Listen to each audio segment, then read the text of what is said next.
Hi, welcome back to my channel. Hi, my name is Jordaline, in case you don't know. I'm a Cancer. I like long walks on the beach and big that's a Drag Race reference. Welcome to this weekly reading vlog, where this week I will be reading all of Shuzo Oshimi's English works, most of them. In case you don't know, Shuzo Oshimi is a very popular mangaka who focuses mostly on like horror and psychological type of thrillers. He is like a genius. I don't want to say anything crazy, but like he's basically a genius. But I keep saying like that, genius. His most famous work might be Blood on the Tracks, but he has many series out. He has 2 that are currently ongoing, including Blood on the Tracks. Let's talk about the books that I'm going to be reading in this reading vlog so that you can prepare your pretty little face for it.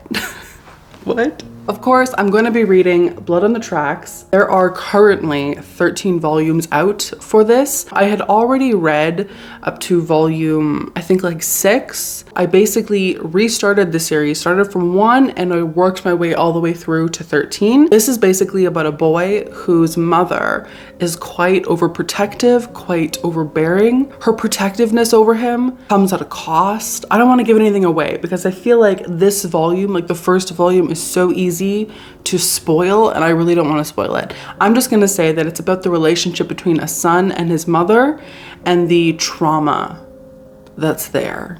It's a lot of trauma. And I also read Welcome Back Alice by Shuzo Oshimi as well. This is 4 volumes right now, still ongoing. And this is about a lot of things.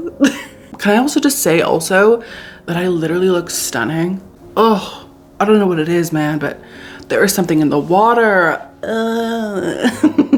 Anyway, okay. This is about this guy whose name is Yo. In middle school, he has a crush on this girl, right? And his best friend's name is Kay. Long story short, Kay ends up making out with his crush, right? And it's like such a bummer for our main character, Yo. So Yo is like, my heart, you know? Like he's very upset. Cut to, fast forward, they're high school.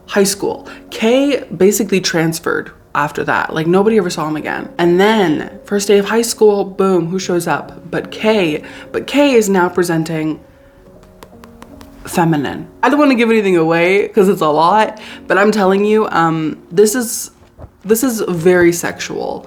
And honestly, I'm finding that's kind of like a theme in Shuzo Oshimi's work, is that a lot of it has to do with sex. A lot of it has to do with attraction and desire and lust. So yeah, this has a lot to do with sex. So if you're not into that, avoid. I also read Inside Mori, volumes 1 to 7. I don't have the last 2 volumes. I never bought them for some reason, but I did read up to volume 7. This is about this guy. I forget his name, honestly. He's very forgettable. He is going nowhere. He's going nowhere with his life, right? Like he's a total loser. He doesn't really have any friends. He doesn't really talk to anybody. He basically spends all of his time in his apartment, eating junk food, playing video games, and mooching off of his parents for money because his parents still think that he's in university. He dropped out. It's not great. And then on top of that also, he has this like new obsession with this girl named Mari. So he sees her every day at 9 p.m. because he knows that she goes to this convenience store every single day at that time. He literally will show up to this convenience store at that time, wait for her. When she shows up, she comes, she buys a chocolate, she buys like something to drink, she leaves, and he'll follow her. Literally so scary, so creepy, until one day when he's following Mari, she turns around, looks at him and smiles, and blank, nothing. He can't remember anything after that. And then he wakes up, guess what? He's in Mari's body. They have body swapped, kind of. Then after that, he goes to his body. Mari's not there. Mari, it seemingly no longer exists. It's just him in Mari's body. And then this other version of him that has no idea what's going on. It's wild. Finally, I did read Happiness Volume 1 to 10. This is a vampire series, very different from all of Shuzo's other work. This is very much in the realm of supernatural creature type of moment. So this is about this kid who randomly gets attacked by this vampire, and he's like kind of freaked out about it because he's like middle schooler, right? Maybe even he's in high school, but like early high school, like he's young. Then as the days pass and he starts to change, he starts to realize that he's turning into a vampire, and things aren't going well. Things aren't going great for him as a vampire. The first time I read this, I read up to volume 4. Once again, I'm gonna start from the beginning, but I read up to volume 4 and I thought it was really, really spooky. Probably thinking, okay, where are the Flowers of Evil? Let me tell you, Tiffany, I've already read the entire Flowers of Evil series. I read it, I think last year at some point. I'm not gonna reread that. Other than these are basically the only Shuzo Oshimi books I have. We're just gonna stick to this. Tiffany, thank you so much for checking out this video. I hope you enjoy it so much. Let's get into the vlog. Let's get into it, okay? Roll the clip, Jeremy. Yes, Jeremy, I know. You're welcome. I was very close to firing you, but you're right. You are pretty to look at. So go ahead, roll the clip. Jeremy. It's over. It's done. You know what? I'm just gonna roll. I'm gonna roll the clip. I'm gonna roll the clip myself right now. I'm gonna. Oh. Okay. Yeah. Roll the clip. Roll the clip.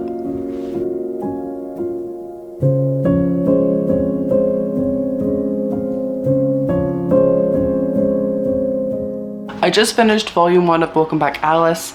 Initial thoughts. Love it. Everyone is so horny.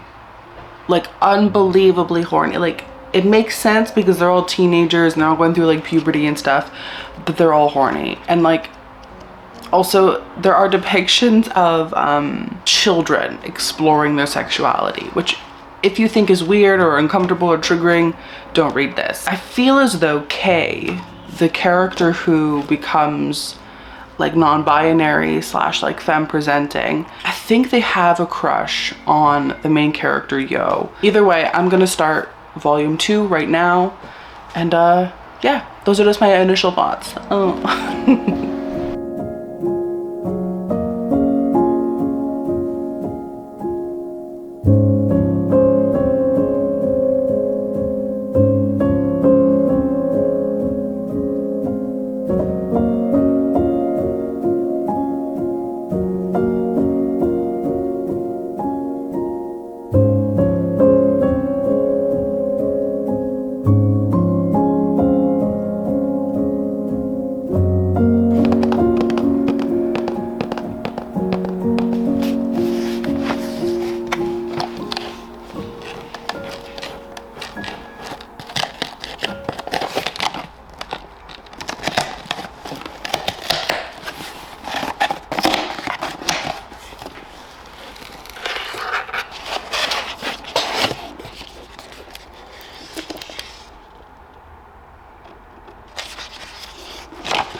Hi, happy Wednesday. Today's Wednesday. Hi, how's it going? I didn't really talk to you yesterday.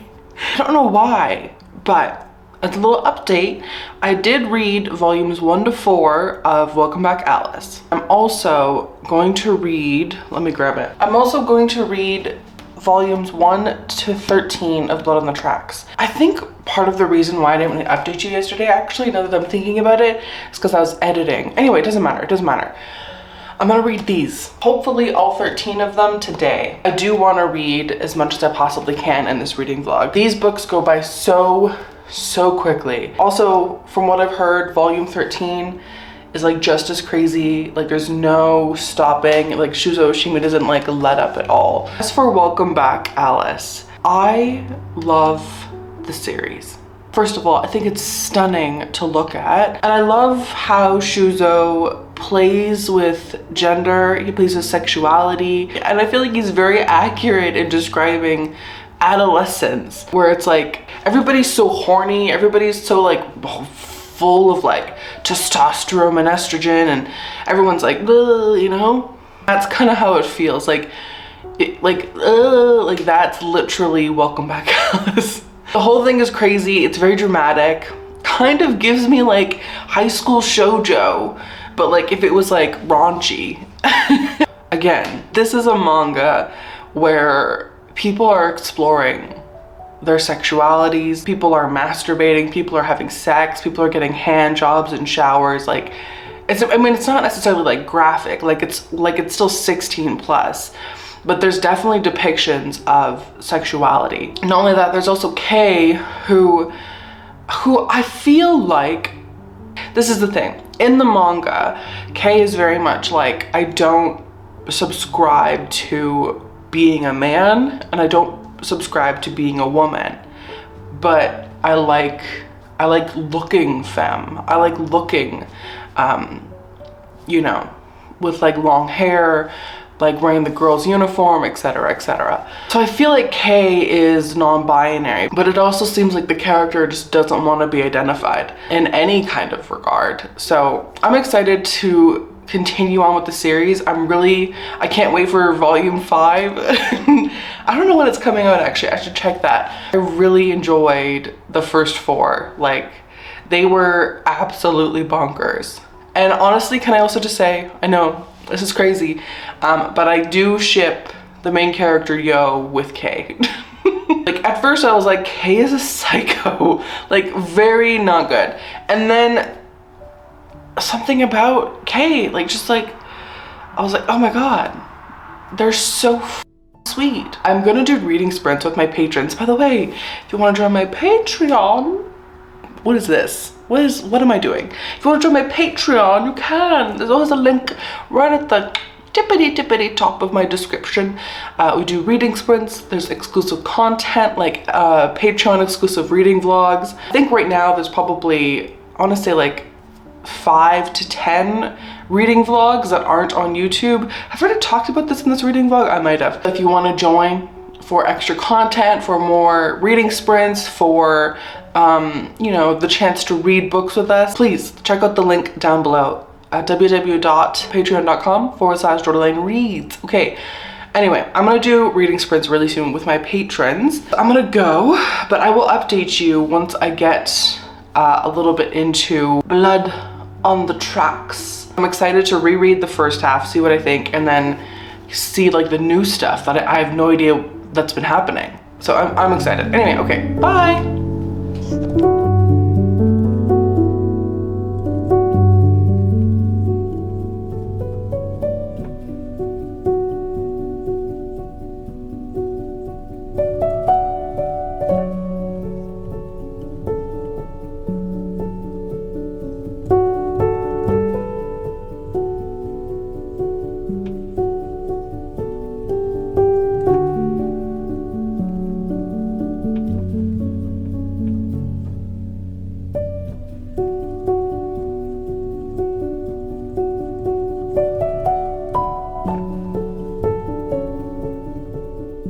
It's still Wednesday and I just finished volume 4 of Blood on the Tracks.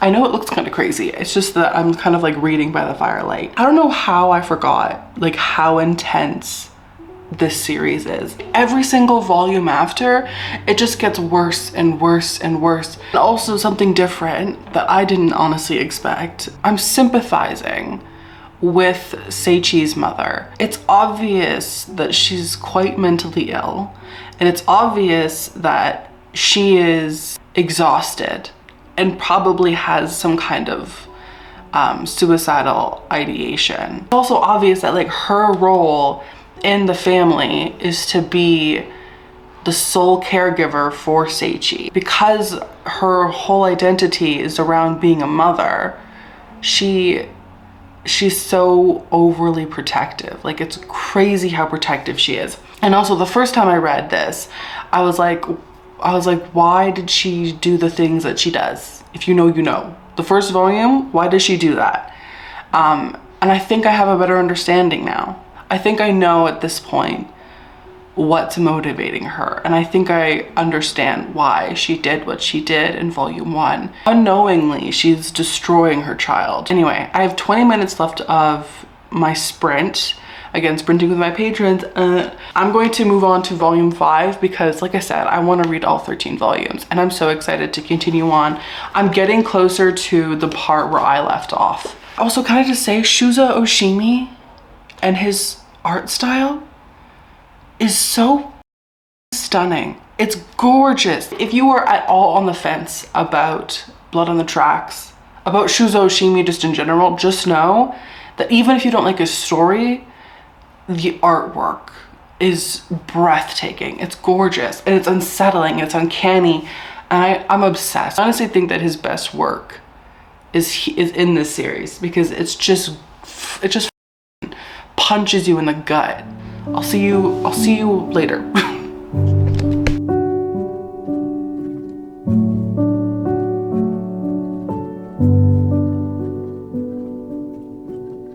So, bad news for me. I didn't realize that I don't have volume 10 of Blood on the Tracks. So I finished volume 9, went to go pick up volume 10 very excitedly. Not there. Don't have it. And what annoys me so much as well is that I literally checked. I checked twice to make sure I had every volume, and I still didn't notice that I was missing volume 10. So I ordered it. It's gonna be here tomorrow. But in the meantime, I'm going to read Inside Mari volume 1 and see how I like it. I'm so bummed out because I was like really immersed deeply into Blood on the Tracks. Like I was there. It was my mom, you know? And then it wasn't because I can't continue. It's such a bummer. Anyway, I'm gonna read Inside Mari. And yeah, I'll probably update you tomorrow. So, see you tomorrow. See you on Wednesday. No, Thursday. Tomorrow's Thursday. So dumb. Okay.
It's like strangely dark in here. Okay, hi.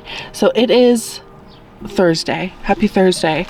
I'm currently out running errands with my friend, and we're about to go to dinner. And I'm hoping that tonight I can get back home and read a little bit. We've been out and about for like, I think like 4 or 5 hours at this point. But I'm hoping I can get home and read.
Hi, so it's like 10 p.m. right now. It's Thursday. Happy Thursday. Got back from a full day of errands, like maybe like an hour ago or so, and I have just been like lounging on the couch doing nothing really because I'm so tired. But I got packages. First of all, I ordered new vinyl because I put the other vinyl on my desk. It doesn't look great. So I think I'm gonna use this one for the dresser. And then I have volume 10 of Blood on the Tracks. Let me tell you about my experience reading volumes 1 to 9. Because when I start this, I'm gonna have 4 volumes left. The series goes into a direction that I did not expect. Especially towards the end, I think, of volume 8. Things get wild. This is the kind of series that's so difficult to talk about because it's so hard to articulate anything without spoiling it, but there are things happening that I didn't expect, like at all. What I can talk about though is the experience of reading them. The amount of times that I had like a pit in my stomach, like that, like a sinking feeling of like just dread and horror. Please check trigger warnings for all of his series because most of them are horrific. It's scary, but it's sad. By the way, I'm sorry also if there's background noise. The patio door is open and I believe it just started raining. I love this series. It's one of my favorite things just in the world. I should include it in my actually game for my housewarming party. And I'm going to right now read volume 10 and hopefully read the rest of the series tonight. Anyway, I'm gonna let you go for the night because I wanna read the books. Oh, I also forgot to mention, I also started reading Inside Mari. I read volume 1 and I feel very like meh about it, but I still like it and I'm still gonna continue on with it considering also that I have, I think, all of the volumes except for the last one. Bye. Hi, happy Friday. Today I'm getting ready because I'm going to film the intro to this video and the outro. A few things have happened. So I'm gonna put my foundation, excuse me, these people have no respect for me and my craft. I'm gonna put my foundation on while I'm talking to you. Last night I finished Blood on the Tracks. I read up to volume 13. The 14th volume is coming out in August of this year. I'm excited to see where it goes. Overall, having read the full thing in a few days, the series is captivating. My eyeshadow was so unblended. Like, what the fuck? Anyway, I feel like Shuzo Oshimi does something so like horrific, but yet beautiful, and I think relatable, especially for people who have complicated or convoluted relationships with their parents, specifically like their mother, but also I think people who have like just trauma in general in regards to their parents. The way that he communicates this like fundamental trust that most children have with their parents because as children, we grow up and we're like, okay, so you, my parent, are my security system. You are my safety net. If anything happens, I can rely on you to keep me safe. And I think he so beautifully and cleverly communicates and illustrates what happens to a child's psyche when that safety, when that trust is broken. And it's heartbreaking and damaging and graphic and horrifying. Ultimately, Blood on the Tracks is a story about trauma, and specifically the trauma a person can undergo as a child. Our main character, Seichi, is consistently failed again and again and again by the adults in his life. Like, there are so many signs that this child is obviously not well, and nobody does anything. Nobody does a single goddamn thing. And that part of the story and that part of the series is so difficult to read about, and so difficult to see, because there are all of these like physical manifestations of his trauma, of the hardship that he's going through, and literally no one cares. No one says or does anything. And it's heartbreaking. By the way, okay, off topic, but I have been like going into my bathroom as of late, and I'll walk in and the drawers will be open. At first I was like, that's really fucking creepy. I have a ghost in my house. This is great. I hate that. But I'm starting to realize that it's not a ghost, it's just my cats. Specifically, like, I literally just heard my cat open the drawer in the bathroom. So, and now I know that it's literally just them. But I was literally afraid that there was a ghost in this apartment. As for the last volume, where we kind of have like a time jump, like a big time jump, where we see our main character as an older man. Volume 13 I think was fine. Like, I was not mad. I see how it's necessary in terms of the development of the story, but I really wish that volume 13 and 14 had been closer in publication date, because I think, and this is just me, I feel like readers would really benefit from reading both volumes like right after each other. Because volume 13 doesn't have a lot in terms of story. Volume 13 feels like a jumping off point for other and better plot points. So I feel like it would have been smart to release them closer together, but that's just me. What do I know? I would give it a 3.5, or no, 3.5. I would give it a 4.5 stars out of 5. It might be my favorite horror manga of all time. I love it so much.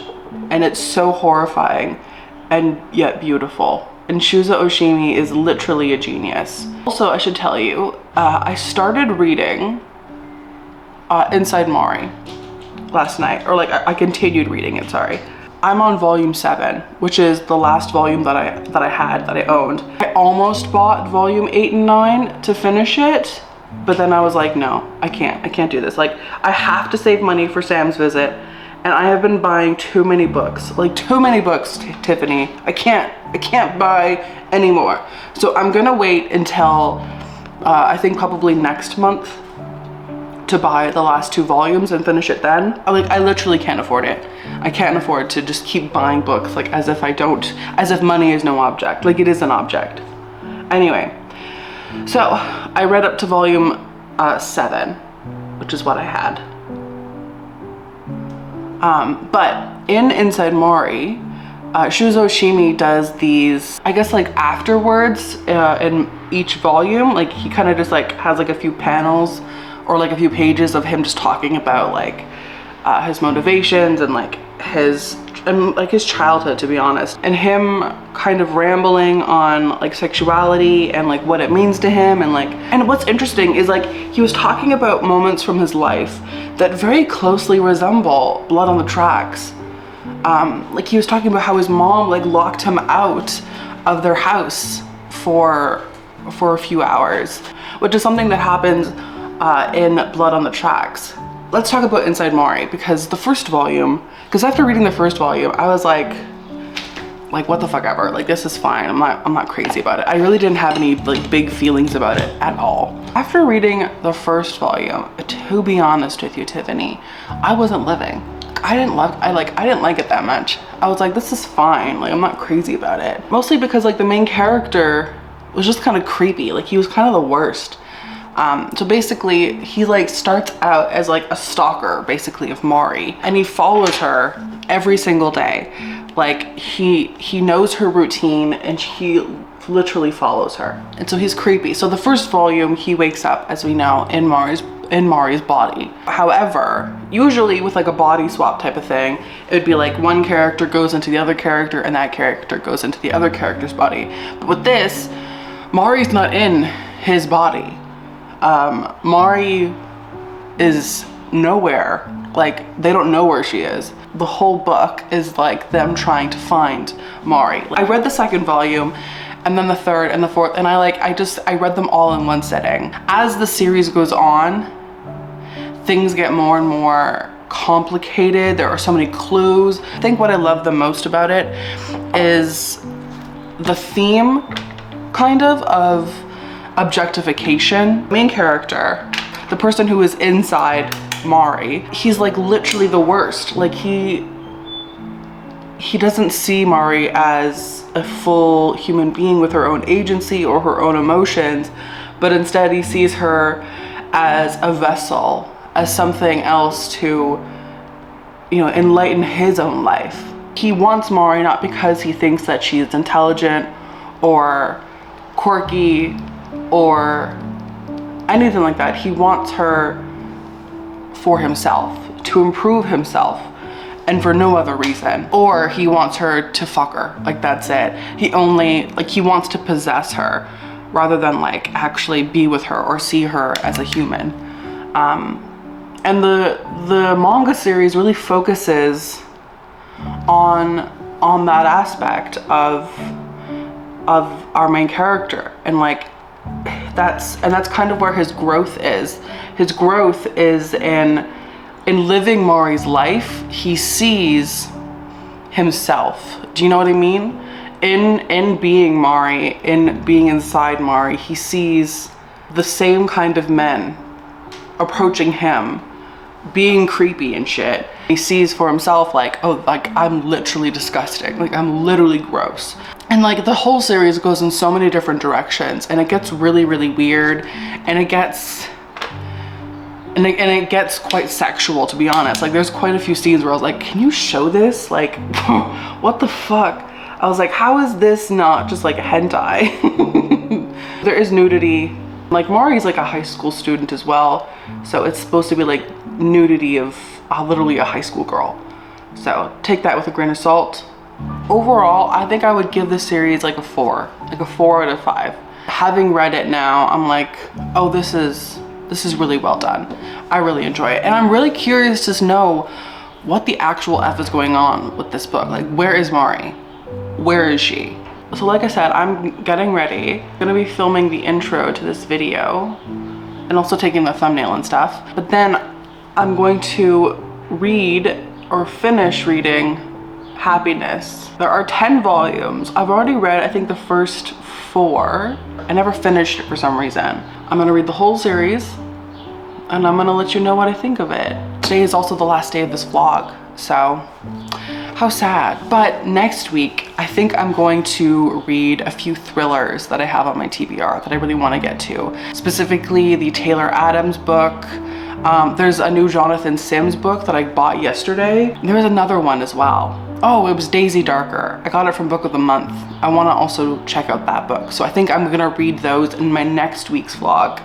And then the week after that, Sam is gonna be here and we're gonna do our own little vlog. So 3 videos from now, you'll see Sam, and I'm so excited. Anyway, I'm gonna finish my makeup.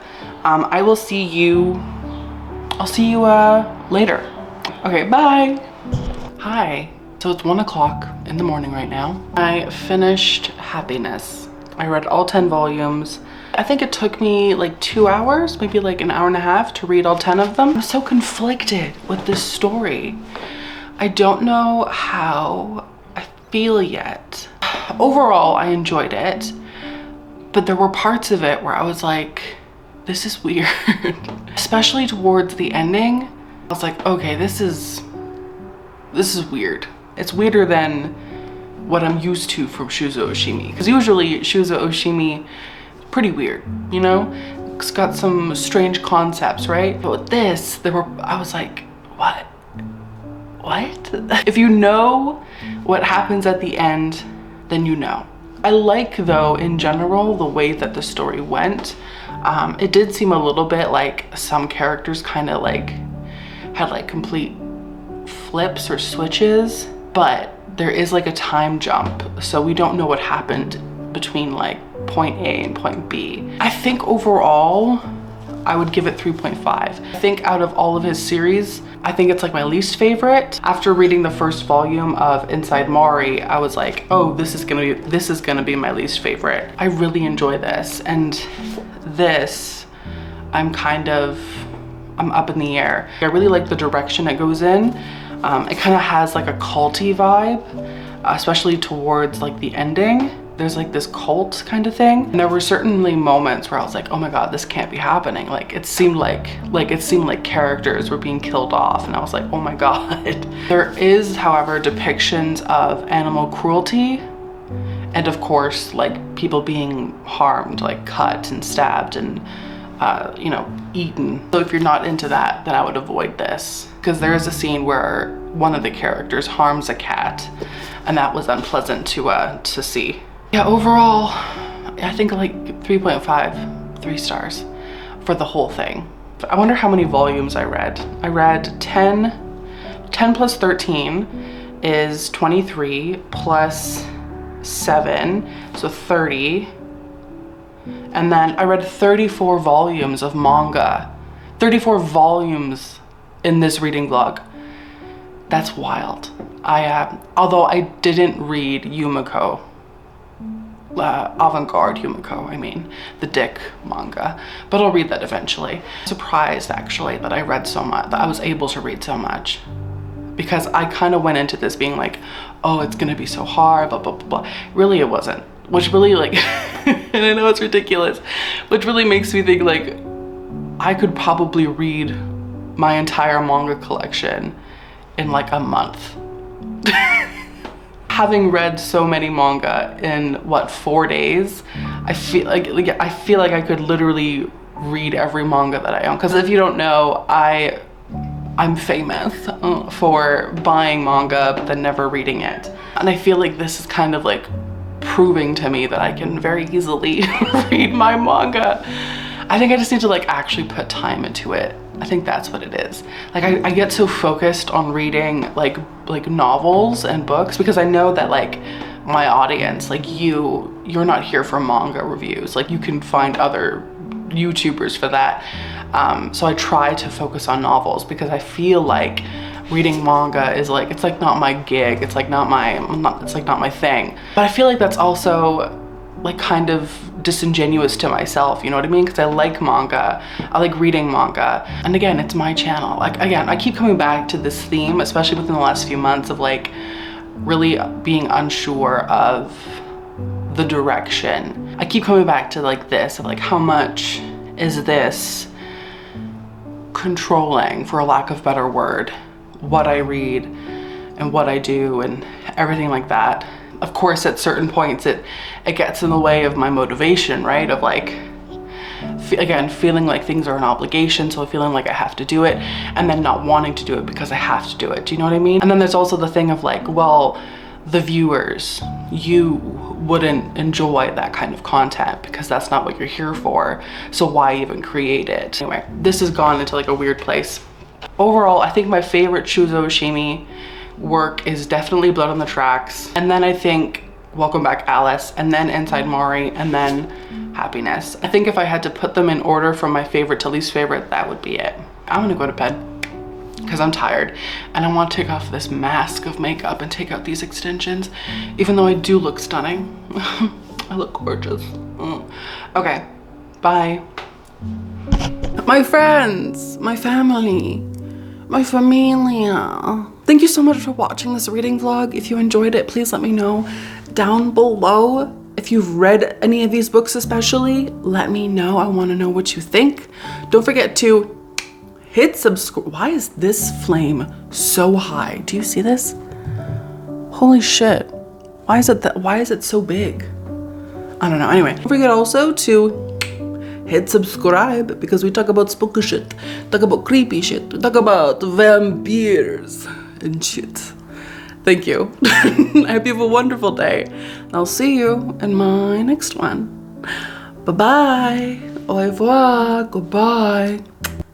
Jeremy, say goodbye. Goodbye. Bye. See you.